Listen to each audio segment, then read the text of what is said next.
Welcome to episode 97 of Tools in the Hall. I only have 4 tools to show you tonight. Business update. I was expecting to restock my truck now that it's the first of the year, because what any retail business tries to do at the end of every year is sell off and reduce their inventory. That's why you see a lot of companies having inventory reduction sales or end of the year sales, because they have to report their inventory to the IRS on their taxes, and they have to pay tax on that. So sell off as much as you can and then report that for your taxes, and then once the first of the year comes around, start buying and stocking up again to boost sales for the new year.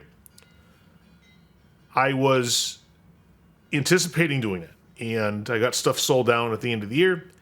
And last week I was ready to start restocking my inventory when I got a purchase request from a large customer to buy some gloves. So I took the money that I was going to spend on restocking my truck and I put it toward this large glove order and made a sale there. So I'm opting to pursue business in one direction and hold off doing on-truck sales as vigorously as I would like. I can still order stuff for people if I don't have it in inventory. What that means is, though, that the truck looks really, really thin right now. But, you know, it's all good because it's doing it for the right reasons. And I only have so much credit and money available to me that I'm willing to spend. So on this one, discretion is the better part of valor.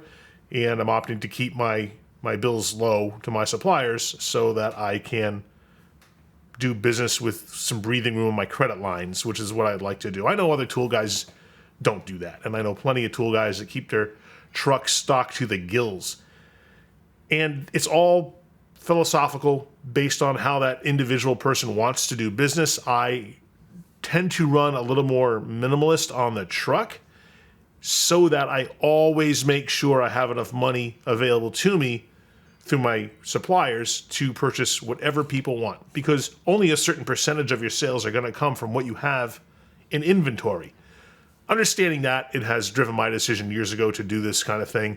So it's what I've been doing for the past few years, but this year was a little bit different because I got a large order in that I had to use my available credit for. So I'll do that, and it just means that it's going to put off when I can restock the truck, because I have to pay my supplier for the gloves in 30 days, but I don't get paid from my customer for 45 days because they're a government agency, and once they get my invoice, they won't pay for 45 days. So there's 2 weeks where I'm out a bunch of money, and I have to be really careful about that. So if I manage this correctly, it's not a big deal. It just means that I have some explaining to do to my customers when they ask why, now that it's the middle of February, is your truck still really thin? And the answer is, well, because I have to, float this money toward this large customer, and once they pay me, then I can restock. So that's why we're doing what we're doing. It means that the only stuff I'm getting in right now are special order items. Last week was a short week, and this week might be a short week too, because we're expected to get some weather in Central Texas that might shut the roads down for a day or two. Once that happens, of course, I'm not on the road. So what I have on hand is some stuff that came in as special orders, and I want to show you the things that I think are the most interesting.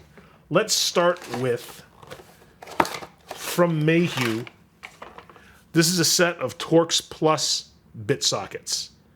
The difference between Torx and Torx Plus is the Torx Plus bits are shorter and rounder on the ends here. They're almost squared off, but there is a slight curve to the ends of the bits on those star portion of the bits. A Torx bit is pointier than this and longer. There's not a lot of fasteners that use Torx Plus. In 2017, Ford had a bed bolt that had a Torx Plus head on it. There was a specialty socket made just for that. This is going to a customer who asked for a set because, oh man, I forget the kind of car he was working on, where he's been without these his whole career. But they just got some cars in the shop where he needs them. One of the younger guys in the shop has some of these because he's worked more on this particular manufacturer's cars than this older fella has, but he's tired of borrowing, so he finally asked me to get the set for him. So that's going to him. Mayhew is a terrific manufacturer, and you have seen me show you their pry bars and their pick sets, and they have wonderful, wonderful manufacturing processes. All their stuff is truly pro grade. Lifetime warranties on all their hardline tools. And I was very happy to be able to get the Mayhew stuff for this particular customer because I can get Lyle, gearwrench, CTA I think also makes these. These have a particularly compelling price to quality ratio as far as I'm concerned. So very easy to support Mayhew products because they make warranty processing so easy. They're a great company to work with. I love their products. The pricing is very good, and they are in your corner because they're truly pro grade. I did not know that these existed until a customer asked me about them from Astro. This is a 3/8 drive, 1/2 size socket set. It's for undersized, swollen, or damaged bolts. They look similar to their nano sockets. I think these might be a little higher profile. But these are all half size, meaning they run 9.5, 10.5, 11.5, 12.5, 13.5, 14.5, 15.5, 16.5, 17.5, 18.5, and 19.5 millimeter. Awesome idea, Astro. I don't know how often guys will use this. Let me know in the comments if you have these or if you think they're a good idea. Maybe it's something that you also didn't know existed, and now that you see them, you're like, man, I could use that for all these different applications that I've run up against. So, love to know if you have any experience with these. Customers have been dying to get these. They've been on back order for a while, and they just came in. So he'll get them next week. My good buddy Cass Nichols, who you've seen on this channel many times, has asked me about the Vessel battery-operated screwdrivers. I was not familiar with them until he asked me, and now I'm a little more familiar with them. It's their electric and manual screwdriver. Vessel makes wonderful quality screwdrivers. You've seen me show them to you in the past. I did not know they had this one, though, and this is the high-speed version of their electric screwdriver. They do have one that's a bit slower speed. Both have the same torque rating. 3.5 inch-pounds on electric output, 1,200 RPMs on a no-load speed, and manual torque is up to 88.5 inch-pounds. It comes with a charging cord and one long JIS-compliant Phillips bit. What's JIS-compliance? JIS stands for Japanese Industrial Standard, and it's a standard to which things are manufactured in Japan that have particularly tight tolerances. And I have never used a JIS-compliant screwdriver myself, but I do have a few die-hard fans that have asked me for JIS-compliant stuff, and Vessel's the brand that I go to for that.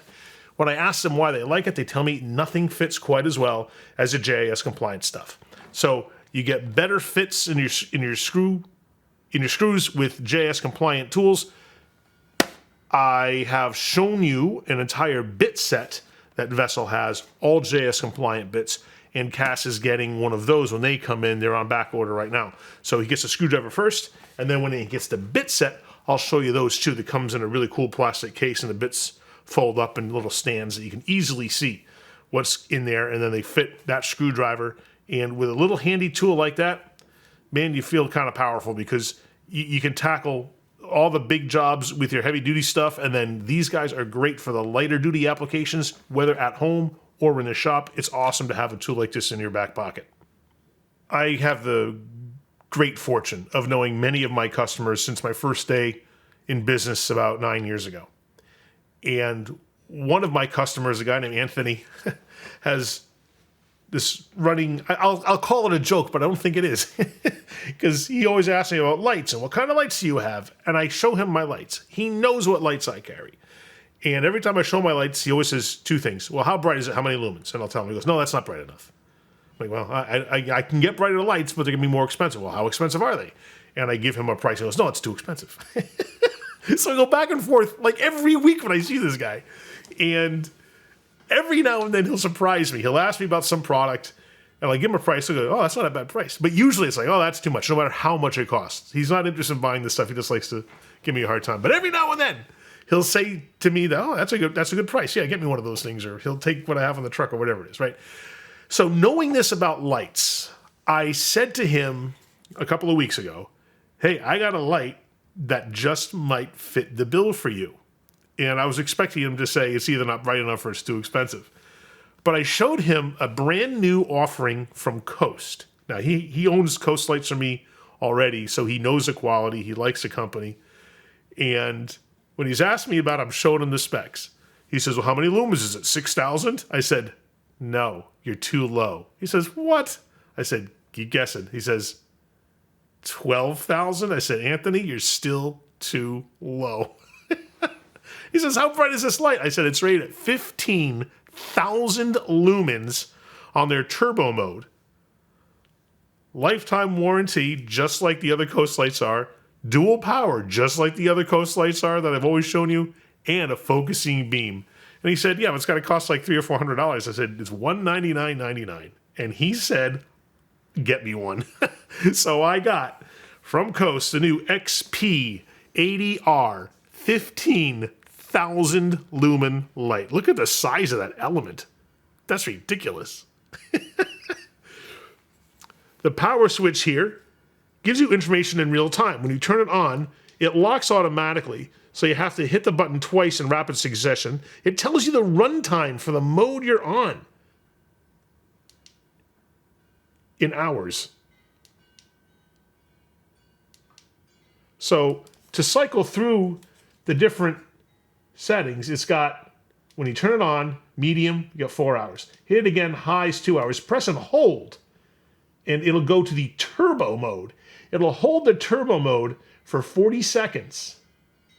And then it steps back down to medium, and then low, and then what they call a moonlight setting, which is a very low light that's good for seeing something in your immediate vicinity. But man, when this is fully charged, the moonlight setting is rated to last for 40 hours. All aluminum housing. You turn the barrel to unlock it or unlock it and adjust the focusing beam by sliding the barrel in and out. It would be useless for me to turn this on and shine it in the camera lens because it will not give you an appreciation for how bright it is. Step outside with me and I'll put it to use in my backyard. When you turn the light on, it comes on medium. Hit it again for high and then press and hold for the turbo setting. And that fence back there, right there, is about 100 feet away. And you can focus the beam in and out. This is the flood setting. It's so large that it's larger than what the viewfinder will pick up, and you still see that fence way back there. And if you focus it down to spot, it intensifies the light. It has a low setting, which is that.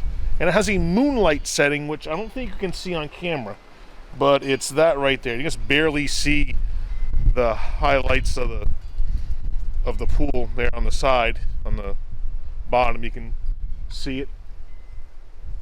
And the moonlight rating is good for 40 hours. That's the best I can do to demonstrate the light. I was surprised when I saw just how bright 15,000 lumens of light really is. You can't focus the beam terribly narrow because that's a legitimate heat danger to that. You'll be putting holes in things. It gives you the eye warnings, the heat warnings right on the barrel.